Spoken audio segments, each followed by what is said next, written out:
আসসালামু আলাইকুম। স্কুল জীবনে আমরা বন্ধু বান্ধব একসাথে আছি, ছেলে মেয়ে আর কি। খুব ভালো যে আমরা ছেলেরা কেন মেয়েদের সাথে যোগাযোগ রাখি। 10 বছর একসাথে পড়ি, একটা যোগাযোগ থাকা খুবই স্বাভাবিক, খুব স্বাভাবিক। কিন্তু যোগাযোগ কতটুকু থাকবে আর কি, এটা ইম্পর্টেন্ট আর কি। যেমন বোনের সাথে এক ধরনের যোগাযোগ থাকে, মায়ের সাথে এক ধরনের যোগাযোগ থাকে, খালার সাথে এক ধরনের যোগাযোগ থাকে, বউয়ের সাথে আরেক ধরনের যোগাযোগ থাকে। এই যোগাযোগগুলো কি একরকম? একরকম না। আবার যে সহপাঠীর সাথে এক ধরনের থাকে, সহপাঠীর মধ্যে আবার ভ্যারিয়েশন আছে। যদি রিলেশন থাকে তাহলে আরেক ধরনের। এবং রিলেশন থাকলে কি হয়, আমি যা চিঠিটা পড়ছি, নাম পড়ছি না, কিন্তু আসলে জিনিসটা খুব করুণ এবং অনেকেই এই ধরনের সমস্যায় ভুগতে পারেন আর কি। 3 বছর আগে আমার একটি সম্পর্কের অবসান হয়। 2 বছর আগে আমার প্রাক্তন অন্য একটি সম্পর্কে যায় এবং এর সাথে আমার এক কাছের বান্ধবী বিয়ে করবে বলে পালিয়ে যায়। যেদিন তারা পালায়, আমার প্রাক্তনের প্রেমিকা ব্র্যাকেটে অন্যজন আমাকে কল দিয়ে সকল কিছু জানতে চাইলে আমি সকল সত্য কথা বলে দিই।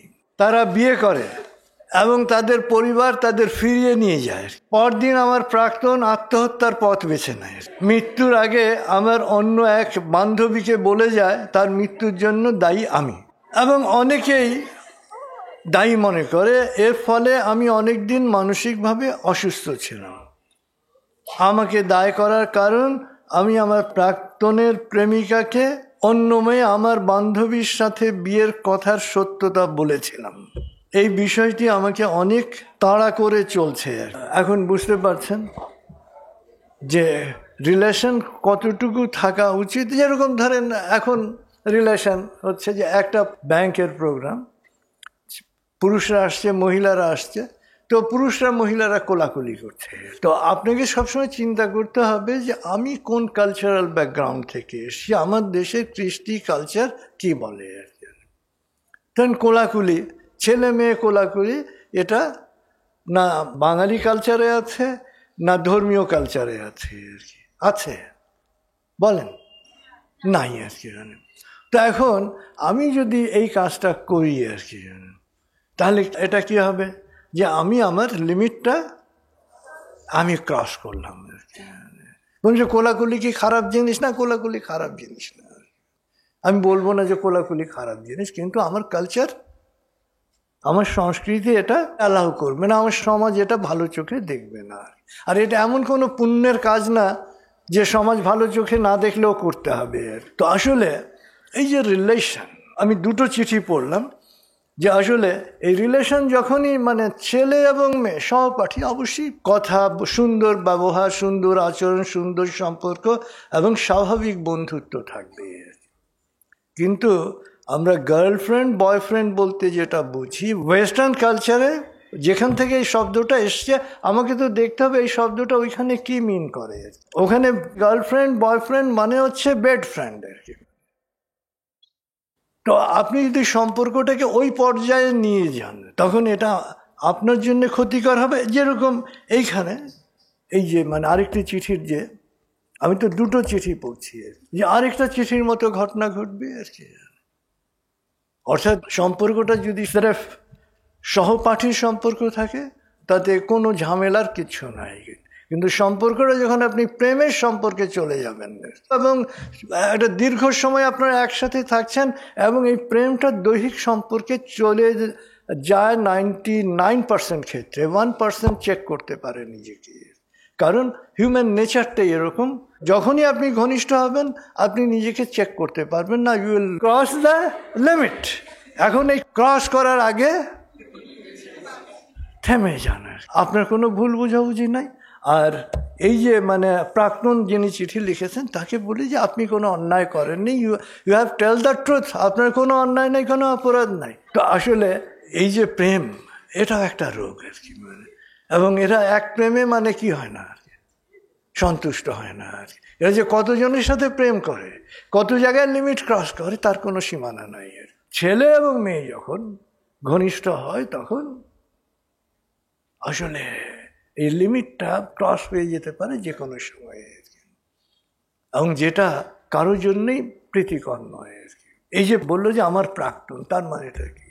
এবং তারপরে আবার আরেকজনের সাথে করছে এবং থার্ড জনকে বিয়ে করেছে, এবং সেটা আবার বয়স কম, যেহেতু মা বাবা ফিরিয়ে নিয়ে চলে গেছে। অর্থাৎ এটাকে প্রেম রোগ বলা যায়।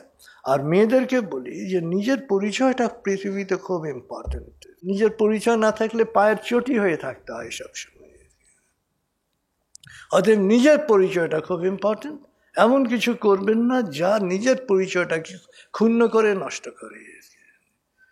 আর এখন যেটা অবস্থা হয়েছে যে এখনকার তরুণদের মূল সমস্যা অস্থিরতা এবং দায়িত্বহীনতা। আর কি জিজ্ঞেস করেন যে রিলেশন করতে চাচ্ছে, আমাকে বিয়ে করবে, দায়িত্ব নেবে আমার? বিয়ে করবে, আসো বিয়ে করো। হ্যাঁ, বলে যে আমি ডিসিশন নিতে পারছি না। তখন আর ডিসিশন নিতে পারে না। ঘোরাঘুরি করার সময় ডিসিশন নিতে পারে যে না, আমি ঘুরতে যাবো। তো আসলে এই যে রিলেশন বলি, অ্যাডিকশন বলি, যা কিছু বলি, সবচেয়ে ইম্পর্টেন্ট জিনিস হচ্ছে একজন মানুষের নিজের পরিচয়।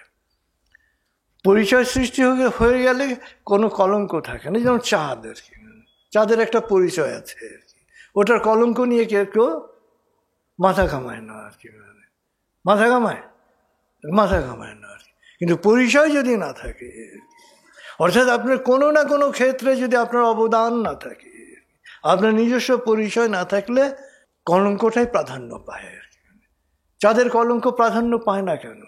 যখন আলোর রিফ্লেকশন হয় আর কি, হ্যাঁ, সে সারা পৃথিবীকে জ্যোৎস্নায় ভরিয়ে দেয় আর কি। অতএব ওখানে কি কলঙ্ক আছে না আছে এটা নিয়ে কেউ মাথা ঘামায় না। এই জন্যে আমি সবসময় বলবো যে আল্লাহ তাআলা যে মেধা দিয়েছেন, এই মেধা দিয়ে নিজের কি করতে হবে? পরিচয়টা সৃষ্টি করতে হবে আগে আর কি। এবং পরিচয় সৃষ্টি করেন, লাইন লেগে যাবে আর কি। আপনার মেয়েদের পেছনে ঘুরতে হবে না আর কি, মেয়েরা আপনাদের পেছনে ঘুরবে তখন। পরিচয় সৃষ্টিটা খুব important. Never be a rootless. সবসময় ফিল করবেন you have a root, you are quantum. আমি কোয়ান্টামের, আমার একটা রুট আছে, আমার একটা শিকড় আছে।